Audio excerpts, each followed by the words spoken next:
¿Alguna vez has escuchado una enseñanza que suena sabia, espiritual y poderosa, pero algo en lo profundo de tu alma, como una alarma silenciosa, te dice que algo no está bien? ¿Te has sentido atraído por promesas de poder oculto, de secretos divinos o de niveles de conciencia que te aseguran que la llave de tu salvación y tu divinidad está, en realidad, dentro de ti mismo?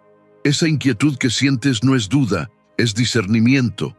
Es el Espíritu Santo advirtiéndote, porque el mayor peligro para tu fe no vendrá con la cara de un demonio, sino con la máscara de un ángel de luz, y el veneno espiritual más letal no se te ofrecerá en una copa oscura, sino en un cáliz de oro que parece idéntico al de la salvación.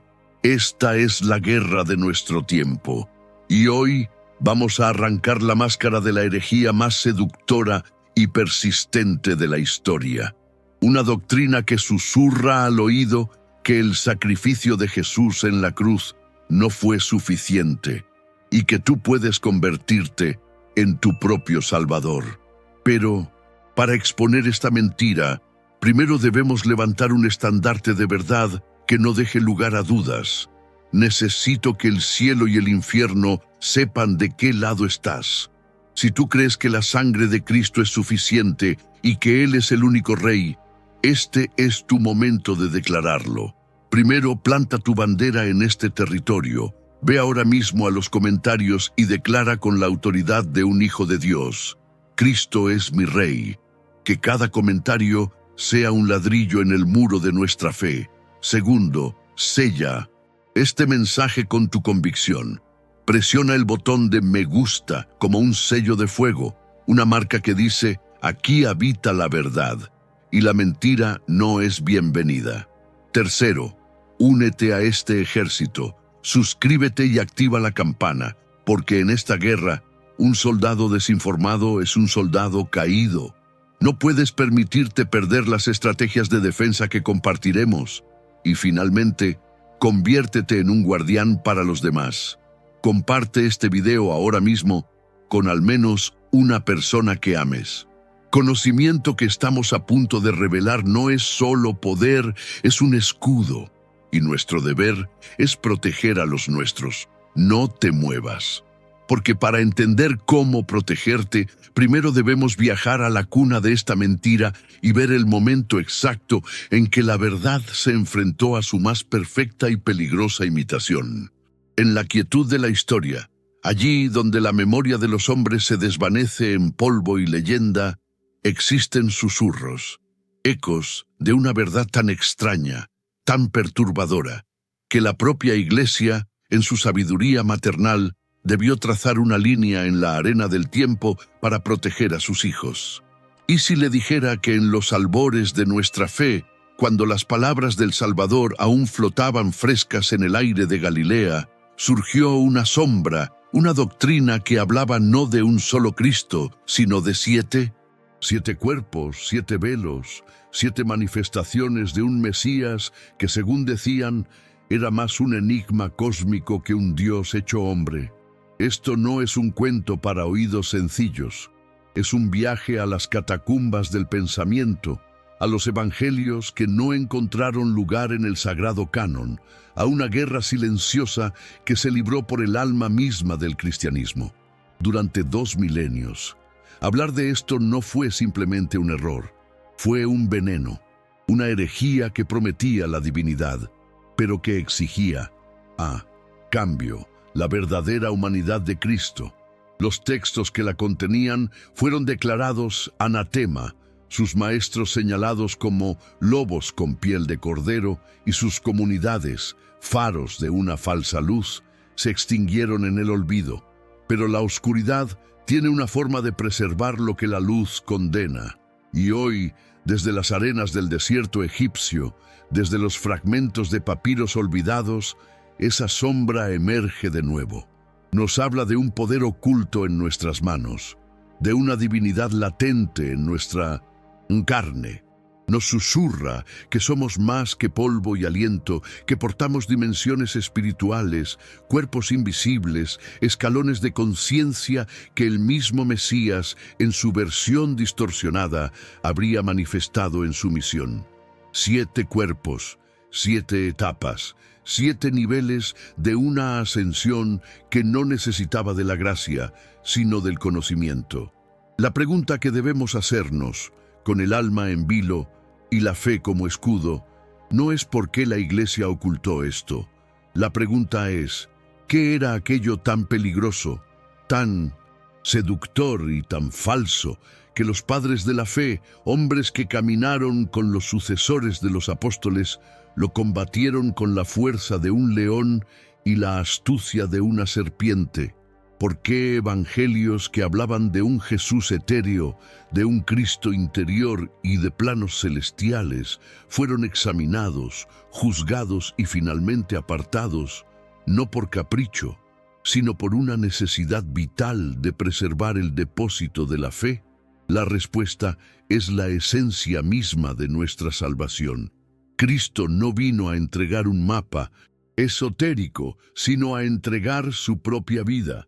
No vino a enseñarnos a ascender por nuestros propios medios, cuerpo por cuerpo, nivel por nivel. Vino a descender hasta lo más bajo de nuestra miseria para levantarnos con Él en su resurrección. Los gnósticos, los sabios de este evangelio prohibido, creyeron saber más.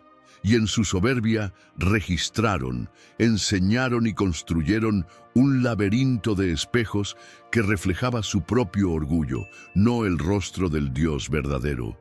Ahora el viaje comienza, pero no es un viaje hacia una verdad oculta, sino hacia la comprensión de por qué la verdad, una santa, católica y apostólica, tuvo que ser defendida con tanto fervor. Prepárense, porque vamos a descender a la oscuridad para entender como nunca antes la insondable belleza de la luz. Para comprender la magnitud del abismo que los primeros cristianos enfrentaron, debemos viajar con la mente y el espíritu a un mundo que ya no existe. Un mundo donde la fe era una semilla frágil en un campo de filosofías paganas y cultos mistéricos.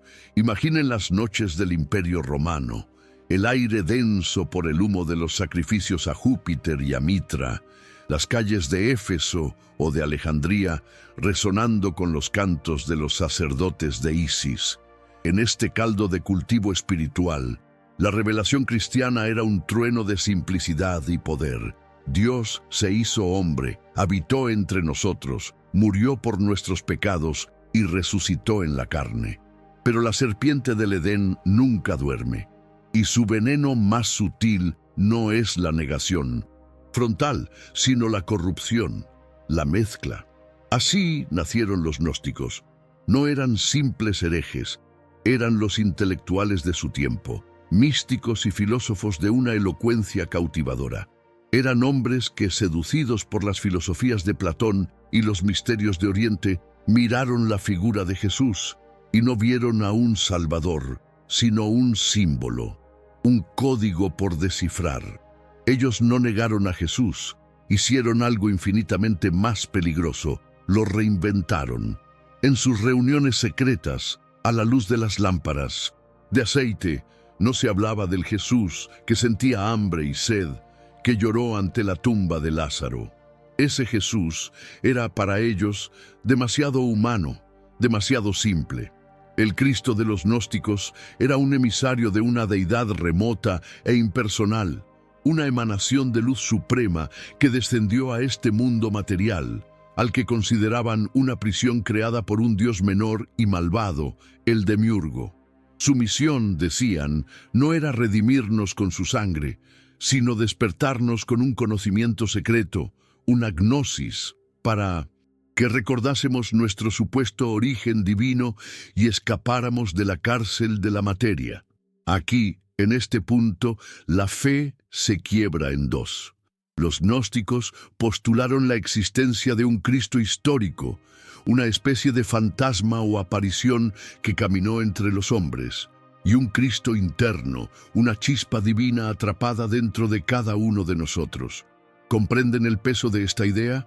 Si el Cristo verdadero y más importante habita dentro de ustedes, esperando ser activado por su propio entendimiento, entonces la Iglesia se vuelve innecesaria.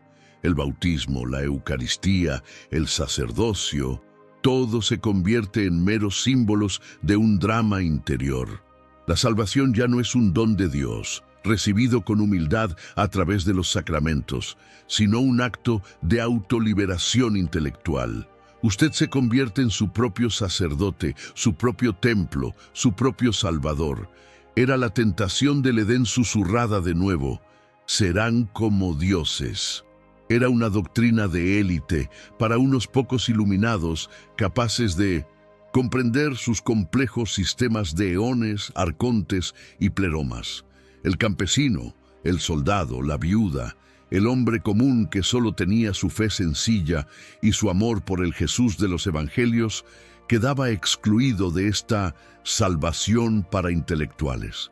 Por eso el gnosticismo fue combatido con tanta furia por los santos padres.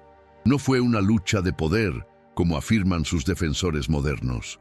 Fue una lucha de amor, un amor por las almas sencillas, por la verdad del Evangelio accesible a todos, y un amor por la verdadera identidad de Jesucristo.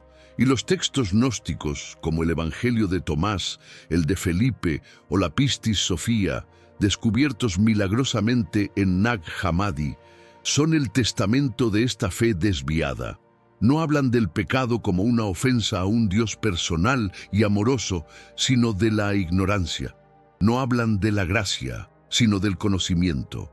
No muestran a un Dios que se abaja por amor, sino a un hombre que se endiosa por orgullo. Estos textos no niegan la cruz, pero la vacían de su poder. La convierten en una lección filosófica, no en el altar donde el Cordero de Dios quitó el pecado del mundo. Y en el corazón de esta visión se encuentra la doctrina de los 7 cuerpos, una escalera cósmica que el alma debía ascender para liberarse.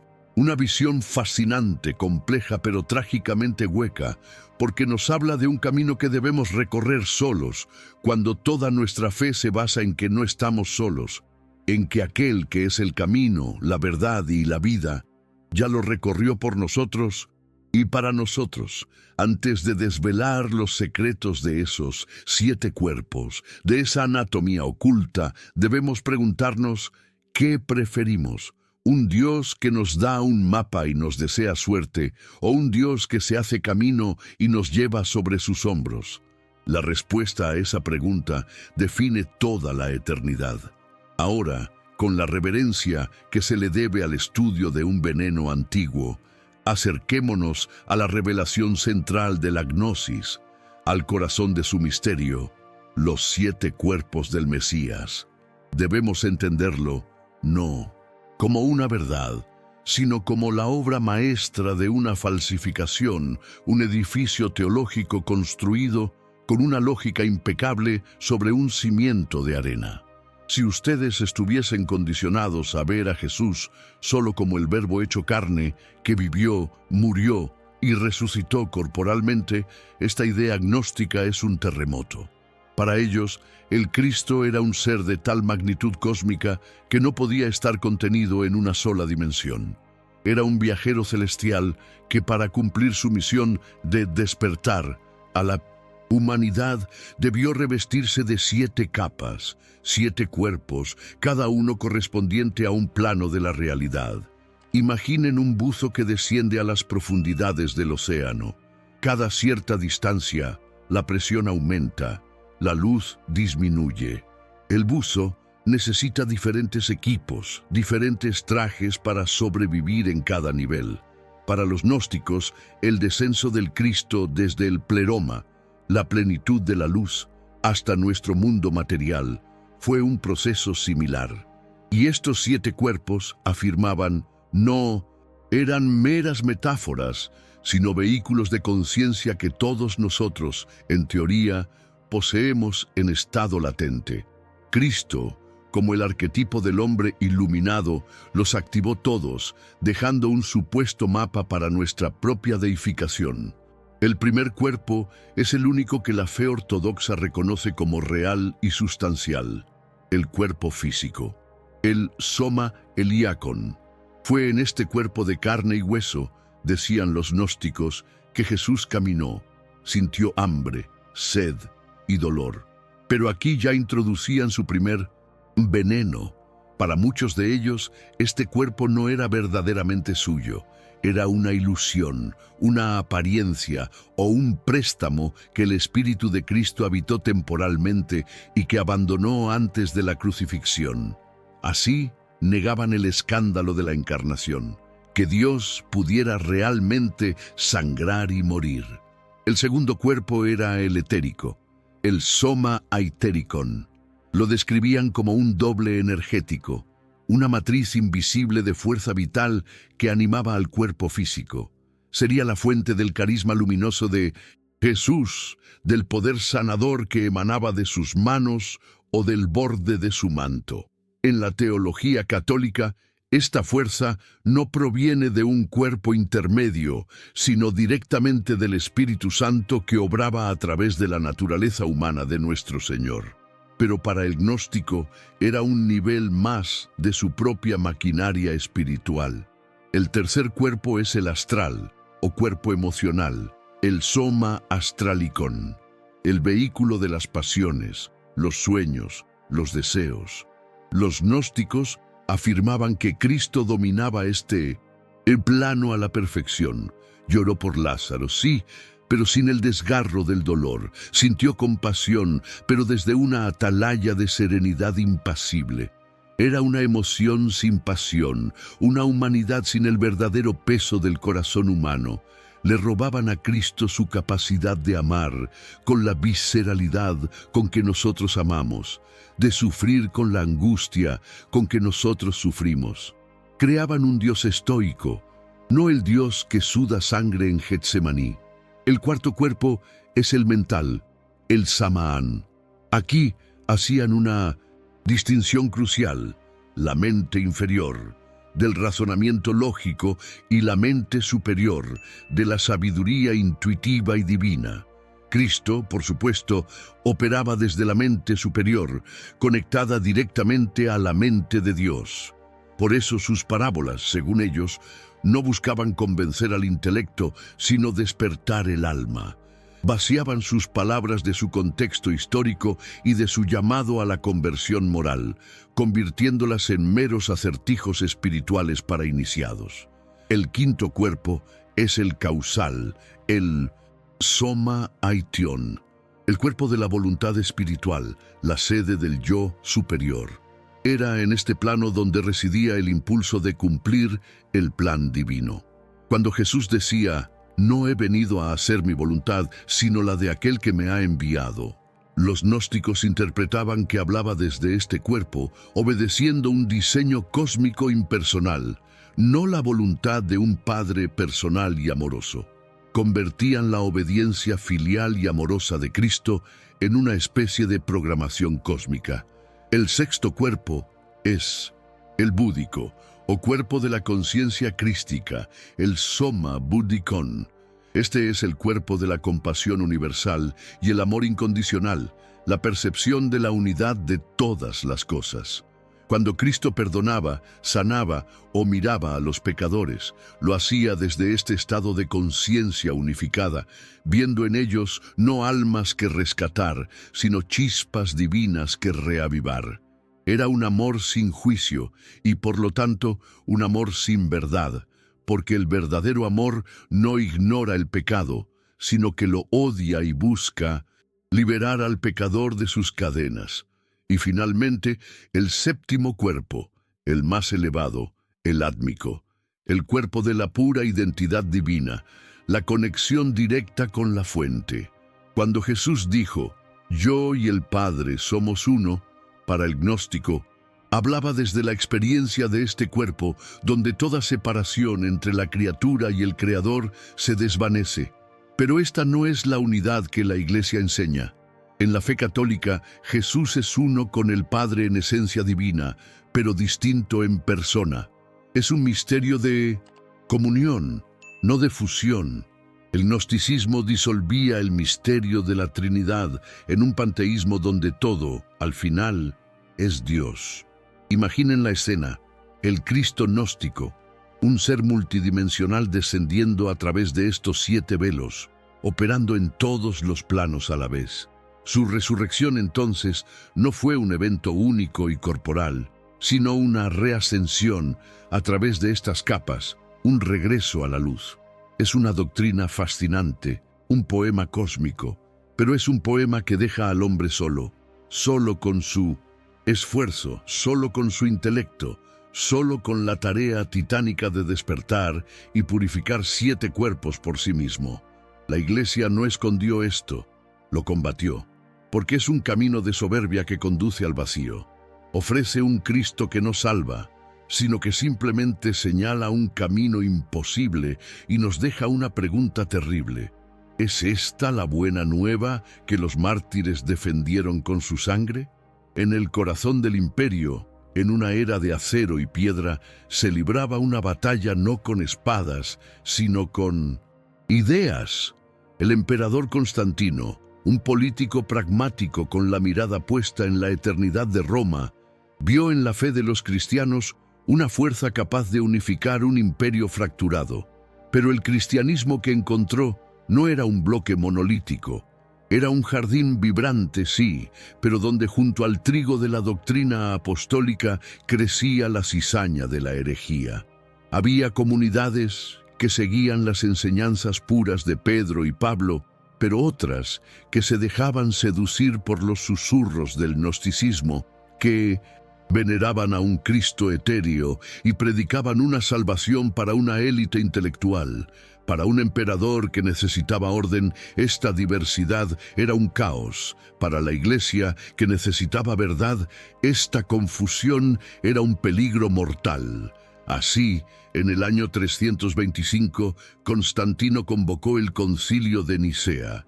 Imaginen la escena, no como un acto de censura imperial, sino como un sínodo de pastores desesperados. 300 obispos, muchos de ellos con las cicatrices de la persecución aún en sus cuerpos, ojos vaciados, tendones cortados, viajaron desde todos los rincones del mundo conocido. No eran príncipes de la Iglesia, eran veteranos de una guerra espiritual. Hombres como el gran Atanasio de Alejandría, un joven diácono cuya barba apenas comenzaba a crecer, pero cuyo intelecto y santidad ardían como un pilar de fuego. El aire en la sala del concilio debía ser denso, cargado con el peso de la historia. El olor a incienso se mezclaría con el de los viejos papiros que contenían las sagradas escrituras. Y en el centro del debate, una pregunta que haría temblar los cimientos del cosmos. ¿Quién es Jesucristo? Arrio, un sacerdote de Alejandría, elocuente y ascético, proponía una solución que parecía lógica, razonable. Jesús era la más grande de las criaturas, un ser sublime, pero no Dios, un semidios. Era una respuesta que tranquilizaba a la mente filosófica, que eliminaba el escándalo de un Dios todopoderoso hecho carne vulnerable. Los gnósticos, aunque no eran el foco principal, representaban el otro extremo del espectro. Para ellos Jesús era tan divino que su humanidad era una mera ilusión, un disfraz, entre Arrio que le robaba a Cristo su divinidad y los gnósticos que le robaban su humanidad. La fe verdadera estaba siendo crucificada de nuevo. Imaginen a Atanasio poniéndose de pie. Su voz, resonando en la sala, no era la de un político, sino la de un enamorado defendiendo al amado. No luchaba por una fórmula, sino por una persona. Argumentaba con una pasión que brotaba de la oración profunda. Si Cristo no es verdaderamente Dios, su sacrificio no tiene un valor infinito y no puede salvarnos. Si Cristo no es verdaderamente hombre, no puede redimir nuestra carne, no puede compadecerse de nuestras debilidades, no ha compartido nuestro destino. Fue en este crisol de fe y razón donde se forjó el credo de Nicea, las palabras que aún hoy recitamos: Dios de Dios, luz de luz, Dios verdadero de Dios verdadero, engendrado, no creado, de la misma naturaleza que el Padre. Cada palabra era un martillo que aplastaba una herejía. Cada frase, un muro que protegía el tesoro de la fe. No fue una decisión política, fue un acto de adoración y de protección. Los obispos en Nicea no estaban eligiendo qué libros entrarían en la Biblia. Ese proceso, guiado por el Espíritu Santo, ya estaba en marcha en la vida de la Iglesia. Lo que hicieron fue trazar una línea clara, afirmar la regla de fe, la tradición apostólica, contra la cual cualquier texto debía ser medido. Los evangelios gnósticos, como el de Tomás o el de Judas, fueron rechazados no porque fueran demasiado liberadores, sino porque eran falsificaciones.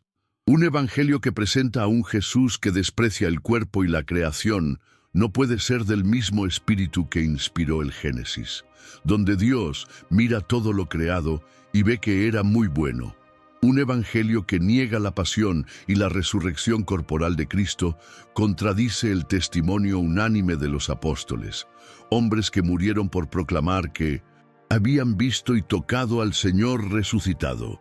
La Iglesia no quemó estos textos para ocultar una verdad, los apartó para que una mentira no envenenara a los fieles. Fue un acto de caridad, como un médico que aísla a un enfermo para que la plaga no se extienda. Se eligió la narrativa de los 4 evangelios canónicos no por ser más controlable, sino por ser la más fiel al testimonio original, la que presentaba al verdadero Jesucristo, perfectamente Dios y perfectamente hombre.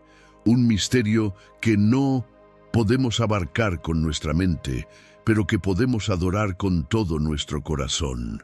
El resultado de Nicea no fue una fe empobrecida, sino una fe definida, protegida y lista para conquistar el mundo, no con el poder imperial, sino con la revolucionaria verdad de un Dios que se hizo pequeño para engrandecernos. ¿Qué cambia en nuestra alma cuando miramos al Jesús de los gnósticos y luego nos volvemos hacia el Cristo del credo? Todo, absolutamente todo. La diferencia no es de grado, es de universo. Es la diferencia entre un espejismo en el desierto y un manantial de agua viva. El Jesús que nos presentan los textos prohibidos es, en última instancia, un modelo lejano, un maestro cósmico, un arquetipo de la perfección. Es un ideal al que debemos aspirar con nuestras propias fuerzas, un espejo que nos muestra cuán divinos podríamos ser. Nos deja admirados, quizás, pero fundamentalmente solos ante la montaña imposible de nuestra propia ascensión. Nos invita a salvarnos a nosotros mismos. Ahora, giren su rostro. Contemplen al Cristo de los Evangelios, al que la Iglesia ha predicado durante 20 siglos. Este Jesús no es un modelo, es un Salvador. No es un espejo, es un puente. No vino a mostrarnos cómo salvarnos, vino a salvarnos Él mismo. La perspectiva se invierte radicalmente. Ya no se trata de nuestro ascenso hacia Dios, sino del increíble descenso de Dios hasta nosotros. Él no nos espera al final de un largo camino de purificación espiritual. Él viene a buscarnos en el lodo de nuestro pecado, nos carga sobre sus hombros y nos lleva de vuelta a casa. El Cristo gnóstico, con sus 7 cuerpos, no tiene verdaderas llagas. Su sufrimiento es pedagógico, una lección. Pero las llagas del Cristo de la fe son reales, son las puertas de la misericordia, fuentes de las que brota el perdón y la gracia. Cuando Tomás el apóstol, el hombre que necesitaba ver para creer, mete sus dedos en el costado de Cristo, no está tocando un fantasma ni una manifestación etérea, está tocando la carne resucitada de Dios. Está tocando la prueba irrefutable de un amor que fue hasta el extremo, un amor que absorbió la muerte y la venció desde dentro. ¿Cómo cambia nuestra oración? ya no rezamos hacia un Cristo interior, una chispa de nuestra propia conciencia. Rezamos a un tú, a una persona viva, real, que nos escucha. Nos arrodillamos ante el sagrario no porque creamos que es un símbolo, sino porque creemos, con una fe que desafía al mundo, que Él está ahí, su cuerpo, su sangre, su alma y su divinidad.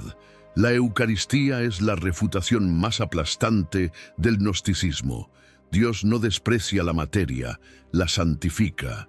Toma lo más humilde, el pan y el vino, y lo convierte en sí mismo para alimentarnos, para transformarnos desde dentro, no por nuestro conocimiento, sino por su gracia. ¿Y cómo cambia nuestro sufrimiento? Si Jesús es solo un iniciador, nuestra cruz es un fracaso, una prueba de que no hemos aprendido bien la lección. Pero si Cristo es nuestro Redentor, nuestra cruz, unida a la suya, adquiere un valor infinito. Nuestro dolor, nuestra enfermedad, nuestra pérdida ya no son sinsentidos, son la materia prima de la santidad, la oportunidad de compartir la pasión del Señor y de participar en la redención del mundo. El sufrimiento ya no es una prisión de la que escapar, sino un altar donde podemos ofrecer nuestro amor. El verdadero escándalo, la verdadera gnosis que libera, no es que seamos secretamente divinos.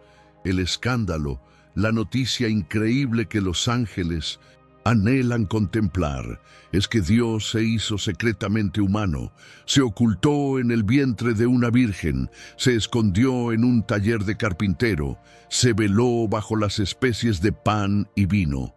El camino espiritual cristiano no es un despertar del yo, sino una muerte del yo para que Cristo viva en nosotros. No es la activación de cuerpos sutiles, es la mortificación del hombre viejo para revestirnos del hombre nuevo. La promesa de ser coherederos con Cristo no es, como pensaban los gnósticos, la realización de nuestra propia divinidad. Es el don inmerecido de ser adoptados como hijos en el Hijo.